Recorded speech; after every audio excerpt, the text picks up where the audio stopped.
და სხვა შორის რაღაცა ის სიკვდილთან ახლოს ყოფი ადამიანებიც რაღაც განსაკუთრებულები ხდებიან ხოლმე რა. უკვე რო გააზრებული აქვთ ეს. გააზრებული რო აქვთ, კი, უფრო მამაცები, უფრო აი ესეთი პანიკაში თითქმის არ მინახი ადამიანი, რომ სიკვდილის შიში იყოს, მიუხედავად იცის რო კვდება. ხო, ეგ რა საინტერესო. ძალიან საინტერესოა ახლა ფსიქოლოგიური მომენტი არის, ხო? რაღაც ალბათ თავდაცვითი მექანიზმები ერთებად ინსტინქტები. ხშირად მეფიქრება, რომ აი რო გაიაზრებ უკვე იცი რო კვდები, მაგდროს რაღაცნაირად აუცილებლად შეგეცვლება ფსიქოლოგია. როგორი იქნება საინტერესო. დიაგნოზსაც გააჩნია. ღმერთმა დაგიფაროს, ეხლა შენ რო რაღაცა ისეთი ცუდი დიაგნოზი დაგისვან, ასეთ ჯანმრთელ მდგომარეობაში, სიცოცხლის სავსე, რაღაცა გეგმები გაქვს ცხოვრებაში და უცებ ჯანმრთელობის პრობლემის წინაშე დადგე, გამორიცხულია რომ რაღაცა ის არის მას, მაგრამ თუ თანდათან მიდიხარ რაღაცა პრობლემასთან, თანდათანაც ეგუები ამ პრობლემას და ისინი უფრო ონკოლოგიაში არ მიწევს ესე ხშირად შეხება ონკოპაციენტებთან. და ალბათ უფრო ძიმე მომენტია ხოლმე, როცა მით უმეტეს დიაგნოზს გაიგებენ, კარგად არიციან ამ დიაგნოზის აღქმასაც ხოლმე მნიშვნელობა აქვს, ზოგი ისეთ რაღაც აღიქოს ხოლმე გიორგი. ისეთ რაღაც აღიქოს ხოლმე დიდ ტრაგედიად, რომ გული გაგისკდება, ნუ ვცდილობ რომ დააწნეხა, ეუბნები, იმიტომ რომ წნევა გაქვს და გასაგებია წნევას ძალიან ბევრი ცუდი რამის გაკეთებაში, მაგრამ მოკლავს. და შეიძლება პანიკაში ჩავარდეს, ცხოვრების ხარისხი დაკარგოს და ზოგს ისეთი რაღაც არ აინტერესებს, საერთოდ აი მაგალითად გულგაჩერებულ პაციენტს საერთოდ ვერ გაანალიზა ყოლი ეგეთი პაციენტი რომ რა მოხდა მის ცხოვრებაში. ჩვეულებრივად ანუ მისთვის არაფერი არ ძალიან უცნაური ადამიანები ხდებიან ხოლმე არიან ზოგი ისია ზოგი ასია ზოგს მეტად აქვს ზოგს პირიქით ზედმეტად ნაკლებად. ზომიერება ყველაფერში კარგი. ექიმები მივესალმებით ხოლოდ მაგას რომ ბევრ ადამიანს ვაჩუქოთ სიცოცხლე როცა მით უმეტეს რაღაც ადამიანს ვინმეს გამოუვარენ მდგომარე. მე მაგათაც რომ მქონდეს საშუალება და იყოს კანონმდებლობის დონეზე დავწერდი რომ ჩემი ორგანოები გამოიყენოს ვისაც უნდა იმ შემთხვევაში თუ მე პერსპექტივა აღარ მაქვს რაღაც დონეზე თქოს დონეზე. მე ვიზავდი და სხვადასხვა ერთი ძალიან ცუდი შემთხვევა უნდა მოგვიყვეთ ბავშვი ყავდა პაციენტი ადრე რეანიმაციაში მუშაობდი და იქ მოხდა სიმაღლიდან ვარდნა იყო 8 წლის ბავშვი იყო და ერთი თვე იყო ეს ბავშვი მართვით სუნთქვაზე მძიმე მდგომარეობაში მე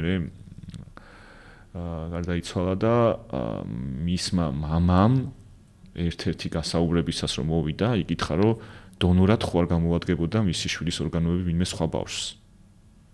აი მამას რომელსაც აბსოლუტურად ტრაგედია ჰქონდა რა თქმა უნდა უმძიმესი და ეს ვაჟკაცობა იყო და თვითონ მოვიდა და ექიმს კითხა აი მე შევესწარი პირადად მე არ ვიყავი მისი ექიმი უბრალოდ იქ ვიყავი და რაღაცნაირად დამჩა რა გულში რომ აი ადამიანი ესეთ ძიმე მდგომარეობაშია და სხვა ბავშვს ეფიქრობს და რაღაცა ესეთი ის უჩნდება იმიტომ მიხვდა იცოდა უკვე იმანაც რომ ისი თავის ტვინის მდგომარეობა ისეთი იყო რომ პერსპექტივა არ ჰქონდა ამ ბავშვს და იკითხა აი ძალიან ისე დამამახსოვდა რომ მართლა შეიძლებოდა ბევრი ადამიანის გადარჩენა ბევრი ბავშვის იმ მომენტში ალბათ კიდე რამე არის შეიძლება გაიხსენო ეგეთი როცა აი ადამიანმა უკვე იცის რომ მისი გადარჩენა ერაზეც ვილაპარაკეთ რომ არ ხდება მაგდროს ეცვლება თუ ფსიქოლოგიაო და ნუ აი იუმორის ზომას არ კარგავენ მაგალითად განხნევებენ აქეთ ექიმსაც გარშემომყოფებსაც და გიადვილებენ იმ რთულ მომენტებს რომელიც მისთვის არის ყველაზე რთული მაინც რეალურად რაც არ უნდა იყოს და არაერთი აი გმირობის დონეზე არიან ხოლმე ზოგი ისე ღირსეულად და რა თქმა უნდა ყველა ღირსეულად იქცევა ხო ღირსათუნ უნდა მოიქცეს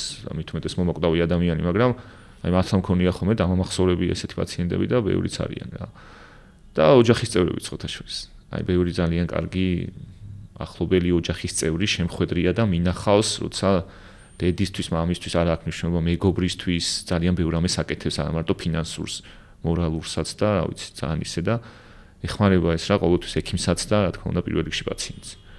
ასე რომ სიკეთეების ნახვა უფრო მეტი შეიძლება მედიცინაში ვიდრე ცუდი რაღაცების. და ეგეთ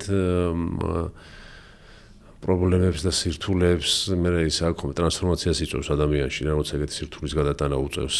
კი. თვითონ გადარჩენილი პაციენტებიც აი ძალიან ისე არიან ხოლმე რა სხვა პაციენტების მიმართ პალატაში ხანდახან არის რომ 3-4 პაციენტი ერთად წევს და ერთმანეთს ამხნევებენ ეუბნებიან რომ აი ესე მე გავიკეთე კარგად ვარ ზოგი ატყუებს რომ აი ნახე რა კარგად ვარ და ერთი პაციენტი მახსენდება ნამდვილად არ იყო კარგად და ას ქვიაო კაცო ეშინოდა რა ვიღაცას მე გავიკეთეო და ისე კარგად ვარო იმის მერეო აი ადამიანი თავის იმიდან ცდილობდა რომ მოეხსნა მისთვის რაღაც შიში და შეემსუბუქებინა და ვირიქით აი ესე უნეოდა რა იმდა იცოდა რეალურად კაკს უკეთებდით ახლა იმას ცოტა სხვა მდგომარეობა ქონდა ძალიან სწორად იქცეოდა ხდება ხოლმე მით უმეტეს ესე დროს უფრო ისეთი ხდება ადამიანი რა ალბათ უფრო კეთილი ხო თვითონ ექიმების უკეთილები ვართ სულ იქ რო